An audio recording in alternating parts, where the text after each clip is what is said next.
मन समर्पण भजन चैनल में आपका स्वागत है। वो सच्चे दरबार की जय। प्रथम गुरु जी को वंदना, द्वितीय आदि गणेश, तीजे सुमिरो शारदा, मेरे कंठ करो प्रवेश। मैं कोई गायक या कलाकार नहीं हूँ, मैं एक तुच्छ प्राणी हूँ और मैं जैसे भी मेरे से टूटे फूटे शब्द हैं, मैं शंकर जी की अमर कथा बोलने जा रही हूँ। अमर कथा कहते हैं, अगर रोज अमर कथा जो सुनते हैं उनको शंकर जी अति प्रसन्न होते हैं, क्योंकि शंकर जी को अत्यंत प्यारी है। तो एक बार पार्वती जी जंगल में घूम रही थी, कैलाश पर्वत पर शंकर जी समाधि में बैठे हुए थे। वहाँ उन्हें नारद जी मिल जाते हैं। तो नारद जी उन्हें देख के कहते, माता जी कैसे घूम रही हो? क्या करें, आपके प्रभु तो समाधि में बैठे हैं, तो मैं घूम ही रही हूँ। तो वो कहने लगे कि आपने कभी शंकर जी से अमर कथा नहीं सुनी? कि नहीं, उन्होंने मुझे कभी अमर कथा नहीं सुनाई। तो शंकर जी के पास पार्वती जी इतनी सुनते ही चल दी वहाँ से और कहने लगी, प्रभु आप तो कहते हो मेरे से कोई बात नहीं छिपाता, लेकिन मेरे से तुम हर बात छिपाते हो, हर बात छिपाते हो। कि नहीं, मैं कोई बात नहीं छिपाता, कि तुमने मुझे कभी अमर कथा नहीं सुनाई है। तो शंकर जी कहने लगे, पार्वती अमर कथा सिर्फ हम दो ही हों तो दो ही सुन सकते हैं, लेकिन यहाँ पशु पक्षी जीव जंतु हर तरह का प्राणी है जंगल में, तो कैसे सुनाऊं मैं? पार्वती जी जिद करने लगी, नहीं मैं तो अमर कथा सुनूंगी और इनको सबको भगाओ। शंकर जी ने डमरू बजाया, इतनी जोर से डमरू बजाया कि सभी मतलब जीव जंतु पशु पक्षी सभी चले गए। लेकिन जिस बट वृक्ष के नीचे उन्होंने अमर कथा सुनाई, उस बट वृक्ष के ऊपर एक तोते का छोटा सा बच्चा था जो जस्ट अंडे में से ही निकला था। तो वो उड़ नहीं सकता था, उसके माँ बाप तो उड़ गए थे, लेकिन वो बच्चा वहीं पे बैठा रहा। तो जब उन्होंने देखा कि अब यहाँ पे कोई नहीं है, तो शंकर जी ने फिर अमर कथा पार्वती जी को सुनाई। तो किस तरह से अमर कथा शंकर जी पार्वती जी को सुनाते हैं, उनको आसन पर बिठाते हैं और कहते हैं, वामासन पर महादेव जी बैठे आसन मारे, वामासन पर महादेव जी बैठे आसन मारे। अमर कथा जब लगे सुनाने, गौरा को त्रिपुरारे, अरे हाँ गौरा को त्रिपुरारे, उमा के पड़ गए सोता, फूंकरा दे रहे तोता, उमा के पड़ गए सोता, फूंकरा दे रहे तोता। वामासन पर महादेव जी बैठे आसन मार, अमर कथा जब लगे सुनाने, गौरा को त्रिपुरारे, अरे हाँ गौरा को त्रिपुरारे, उमा के पड़ गए सोता, फूंकरा दे रहे तोता हो, उमा के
उड़ गया, आकाश पाताल धरती सभी में उड़ गया, लेकिन कभी किसी ने उसे सहारा ना दिया।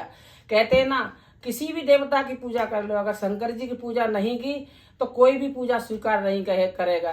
कहते हैं ना, शिव द्रोही मम दास कहावा, सोनर मोहे सपने हु नहीं भावा। जब तोता ने देख लिया कहीं भी ठिकाना ना मिला तो फिर तोता उड़ते उड़ते कहाँ पहुंचा?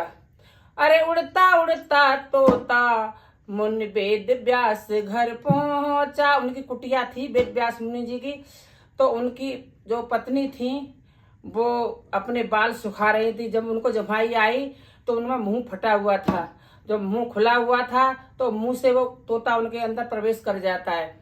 अरे उड़ता उड़ता को तोता मुनि वेद व्यास घर पहुंचा, उड़ता उड़ता तोता मुनि वेद व्यास घर पहुंचा।